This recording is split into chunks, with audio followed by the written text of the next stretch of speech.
Welcome to Shri Shri food. આજે આપણે બનાવીશું કોકોનટ કૂકીઝ। આ એકદમ આસાનીથી બનાવી શકાય છે, પણ તેને આપણે પરફેક્ટ માપ લેવું જરૂરી છે। તો આ નાના મોટા બધાને જ ભાવે છે। તો ચાલો બનાવવાની શરૂઆત કરીએ। તો તેના માટે અહીંયા મેં 60 ગ્રામ મારવો લીધેલો છે, 100 ગ્રામ મેંદો, 50 ગ્રામ દળેલી ખાંડ, 25 ગ્રામ સૂકા નાળિયેરનું છીણ, 1/4 teaspoon vanilla essence, 1/4 teaspoon baking powder, 1/8 teaspoon baking soda અને જરૂર પ્રમાણે 1 ટેબલસ્પૂન દૂધ લીધેલું છે, 50 ગ્રામ દળેલી ખાંડ, 60 ગ્રામ મારવો, 25 ગ્રામ કોપરાનું છીણ, 100 ગ્રામ મેંદો, 1/4 teaspoon vanilla essence, 1/4 teaspoon baking powder લઈશું। આ રીતે ફ્લેટ કરીને જ માપ લેવાનું। હવે 1/8 ટીસ્પૂન બેકિંગ સોડા લેવાના છે। તો આપણે આ માપ છે ત્યાં સુધી જ લઈશું, આખી નહીં ભરીએ। અંદરનું જે માપ હોય ત્યાં સુધી 1/8 ટીસ્પૂન લઈશું। આ રીતે 1/8 ટીસ્પૂન બેકિંગ સોડા લઈ લઈએ। હવે 10 થી 15 ml દૂધ લઈશું, અંદાજે 1 ટેબલસ્પૂન જેટલું। હવે આપણે પહેલા કોકોનટ કૂકીઝ બનાવવા માટે મારવો અને દળેલી ખાંડ બંને મિક્સ કરી તેને બીટ કરીશું। મારવો લઈએ તેમાં ઇલેક્ટ્રિક બીટર યુઝ કરવો પડે છે, કારણ કે મારવો એકદમ ચીકણો હોય છે। આ મારવો એ એક પ્રકારનું ઘી છે, જે રીતે ડાલડા ઘી આવે એ રીતે આ કૂકીઝ બનાવવા માટે મારવોનો ઉપયોગ થાય છે।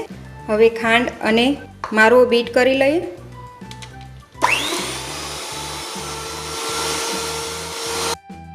આ રીતે ખાંડ અને મારવો એકદમ સરસ રીતે બીટરથી મિક્સ કરી લીધેલું છે। હવે તેમાં બાકીની બધી જ સામગ્રી મિક્સ કરીશું।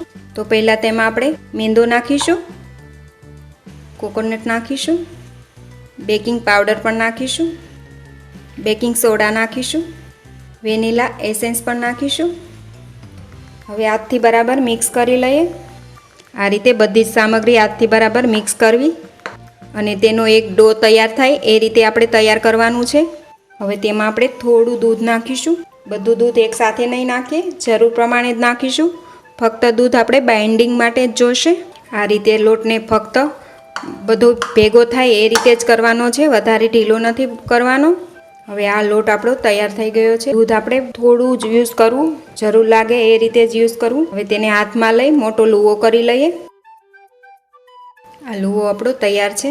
હવે પ્લેટફોર્મ પર આપણે આ રીતે પ્લાસ્ટિક શીટ લીધેલી છે, તેના ઉપર કોરો મેંદો સ્પ્રિંકલ કરીશું।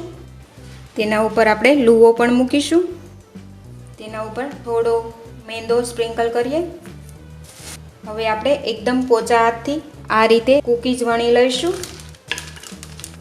આ રીતે ફેરવતા બધી સાઈડ સરખી વણાય એ રીતે વણીશું।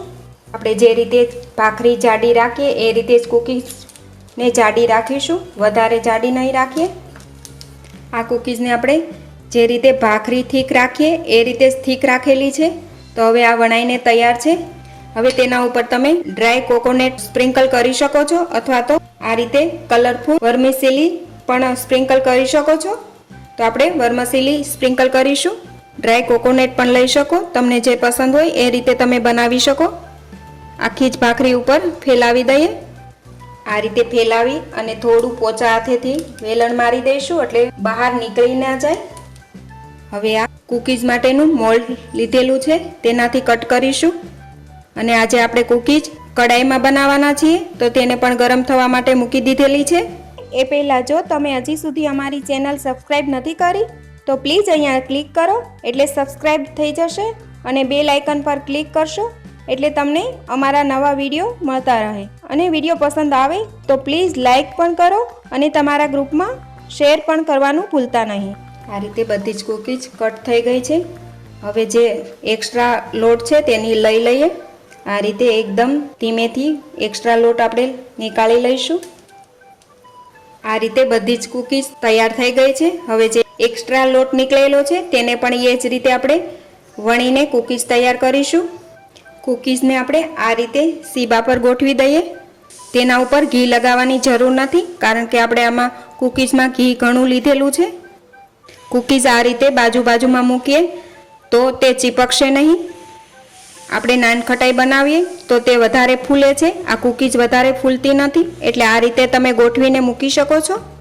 આ રીતે બધી જ કૂકીઝ ગોઠવી લીધેલી છે, તેને હવે આપણે કડાઈમાં મૂકીશું। આ રીતે કડાઈને 5 થી 7 મિનિટ માટે ગરમ થવા માટે પહેલેથી જ મૂકી દીધેલી છે. તેની અંદર મીઠું નાખેલું છે અને સ્ટેન્ડ મૂકેલું છે. હવે તેના ઉપર આપણે કૂકીઝ મૂકી દઈએ. હવે તેને મીડિયમ ગેસ પર આપણે 25 થી 30 મિનિટ માટે આ રીતે ઢાંકીને રહેવા દઈશું. આ રીતે ઢક્કન એકદમ પેક હોવું જોઈએ, ક્યાંયથી હવા બહાર ન નીકળવી જોઈએ. તો આ રીતે આપણે પેક કરી લીધેલું છે. હવે કૂકીઝને આપણે 25 મિનિટ બાદ ચેક કરી લઈએ. જે રીતે આપણે થિકનેસ રાખી હશે એ રીતે તેને શેકાતા વાર લાગશે. તો આપણા કૂકીઝ એકદમ સરસ રીતે શેકાઈ ગયા છે. તો પ્લેટ આપણે બહાર લઈ લઈએ. તો તમે જોઈ શકો છો એકદમ સરસ રીતે કૂકીઝ બેક થઈ ગયા છે.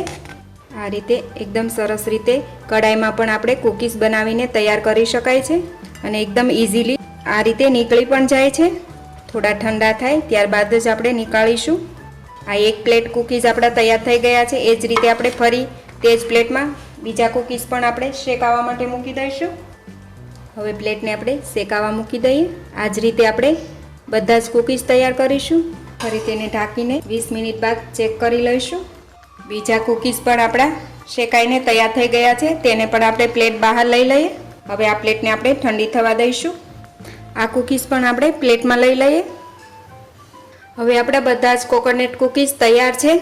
આ કોકોનટ કૂકીઝ એકદમ સરળતાથી આપણે કડાઈમાં બનાવી શકાય છે અને એકદમ આસાનીથી બનીને તૈયાર થઈ જાય છે. એકદમ ક્રિસ્પી કૂકીઝ તૈયાર છે. આ કૂકીઝ બનાવવામાં આપણે મારોનો ઉપયોગ કર્યો છે.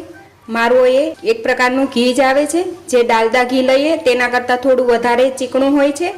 તો આ ઘીનો યુઝ કરવાથી કૂકીઝ એકદમ સરસ રીતે બનીને તૈયાર થાય છે. આ મારો ઘી બેકરી અથવા તો મોલમાં આસાનીથી મળી જાય છે.